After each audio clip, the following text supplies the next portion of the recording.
অনুকূলে থাকলেও পার মধ্যে চলা কোনো ভাবনা আপনাকে সমস্যাগ্রস্ত করতে পারে। কারোর সাথে নিজের ফিলিংসকে শেয়ার করুন, অনেকটা হালকা অনুভব করতে পারেন। নতুন কোনো স্থানে যাওয়ার প্রতি ঝোঁক বাড়তে পারে।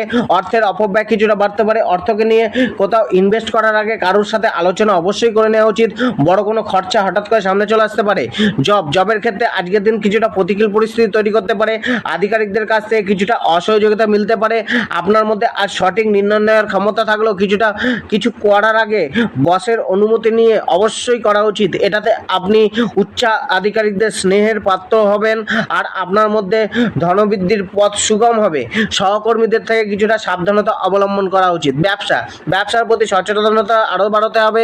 সময় আপনার অনুকূলে নেই, তাই প্রতিটি পদক্ষেপ একটু বুঝে শুনে নেওয়া উচিত। ব্যবসায় বড় ইনভেস্টমেন্ট না করাই ভালো। জীবনসাথী ও পরিবারে কারোর উপদেশ আপনার সম্পর্ককে মধুর করতে সাহায্য করবে, আপনাকে অনেকটাই সাহায্য করবে।